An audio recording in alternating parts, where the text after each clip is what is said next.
তখন এইটা থেকে আমরা বুঝতে পারলাম যে তিনি ডেমনস্ট্রেশন যে মেথড আছে টিচিং মেথড সেটা অ্যাপ্লাই করেছেন ক্লাসে।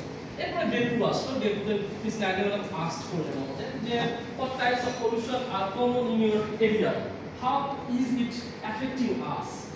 এরপরে এই প্রশ্নটা যখন স্টুডেন্টদের মধ্যে মানে আমাদের মধ্যে থ্রো করলেন তখন আসলে আমরা নিজেরা বন্ধুদের সাথে ডিসকাস করলাম যে আসলে কি কি কারণ হতে পারে, সেগুলো ফাইন্ড আউট করলাম আমাদের পরিবেশে কিভাবে কি হচ্ছে। তার মানে আমরা যখন ডিসকাস করলাম স্টুডেন্টরা তখন ম্যাডাম ডিসকাশন মেথডটাও আমাদের ক্লাসে ফলো করলেন। এরপরে আমরা যেমন এখানে ট্রেনিং এ আসছি, আসার পরে আমাদের অথরিটি বা আমাদের সম্মানিত শিক্ষকরা আমাদের 5টা গ্রুপে ভাগ করেছেন। ঠিক আছে, ম্যাডাম আমাদের ক্লাসে কি করলেন 5টা গ্রুপে ভাগ করলেন আমাদের এই 40 স্টুডেন্টকে। গ্রুপে ভাগ করার পরে আমাদের কি বললেন যে ঠিক আছে তোমরা গ্রুপ আউট করবে এবং আইডেন্টিফাই করো যে আমাদের লোকাল যে এরিয়াটা আছে সেই এরিয়ার এই পলিউশনের সোর্সগুলো কি। সো আমরা বুঝতে পারতেছি বহুদিনের ক্লাস থেকে এই যখন আমরা গ্রুপে ভাগ করলো এবং আমাদের বললো যে পলিউশনের সোর্স বের করা, এটা তাহলে হচ্ছে কোলাবোরেটিভ লার্নিং মেথড। তো ম্যাডাম এটাও ফলো করলেন দ্বিতীয় দিনে। এরপরে ডে 3 তে এসে উনি কি করলেন আমাদের স্টুডেন্টদের মধ্যে আমাদের মধ্যে একটা তখন 2টা ক্লাস করার পর জিজ্ঞাসা মানে প্রশ্ন মাথার মধ্যে ঘুরপাক পাচ্ছিল যে actually why is the river in our town so dirty। দেন আমাদের প্রশ্ন হচ্ছে is it possible to stop using plastic in school। এই প্রশ্নটা যখন ম্যাডামকে বললাম যে ম্যাডামকে আমরা যখন প্রশ্ন করলাম আমাদের মনের প্রশ্ন, তখন ম্যাডাম বললেন যে আসলে তোমরা নিজেরাই এসব উত্তর বের করো।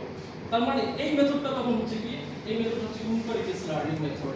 এরপরে each group was then given a real life problem. The problem now, how can we reduce plastic pollution in our school। So এই যে একটা প্রবলেম, এই প্রবলেমে প্লাস্টিক ইউজের সলিউশন আমাদের দিতে হবে। তার মানে আমরা গতদিন বলেছিলাম যে প্রবলেম সলিউশন বেস একটা লার্নিং মেথড আছে।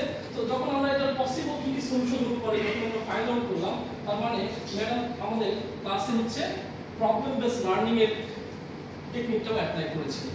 এরপরে ডে 4 এ দেখেন is group created a poster presentation. আমরা এখন কি করলাম, আমরা দেখা যাচ্ছে ওই টপিকগুলোকে ভাগ করে নিলাম, এই ছোট্ট একটা প্রজেক্ট বানালাম এবং এই প্রজেক্টের জন্য পোস্টার বা প্রেজেন্টেশন রেডি করে নিয়ে আসলাম এবং প্রেজেন্ট করলাম। তার মানে এটাকে আমরা বলতে পারি প্রজেক্ট বেস লার্নিং অ্যাক্টিভিটি।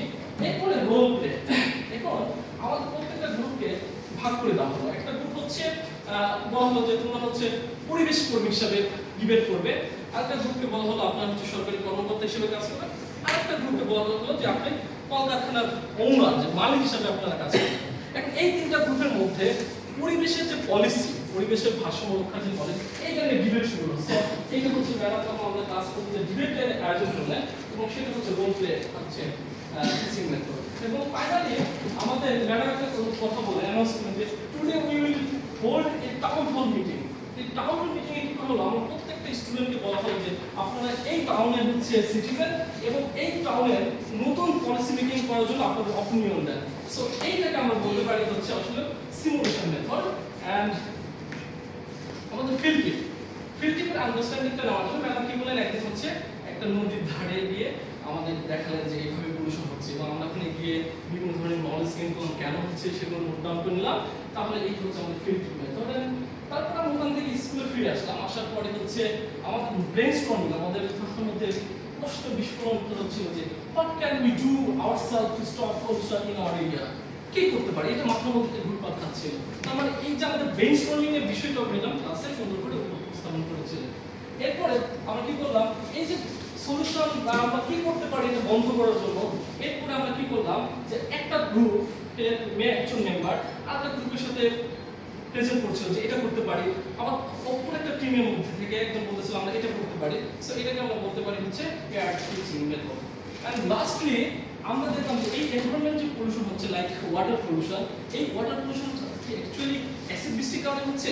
এই ওয়াটারে তখন আমরা কি করলাম, পিএইচ আমরা ল্যাবে টেস্ট করলাম এবং দেখলাম যে হ্যাঁ আসলে ওই এলাকায় আসলে পানি দূষণের কারণে অন্যতম একটা কারণ ছিল হচ্ছে পানির পিএইচ কারণে অ্যাসিড বৃষ্টির কারণে আসলে পানি দূষণটা হচ্ছিল। তাহলে এই যে এক্সপেরিমেন্টাল যে কাজটা করলাম, সো এটা ছিল আমাদের প্র্যাকটিক্যাল এক্সপেরিমেন্ট লার্নিং। সো এই যে ম্যাডাম 5টা ক্লাস নিলেন একটা টপিকসের উপর, তাহলে স্টুডেন্টরা কি হচ্ছে কি শিখছে, at the end of this 5 classes students don't just learn facts, they learn to think, ask questions and take responsibility for their own environment. So that's all from my side. Please welcome our next speaker.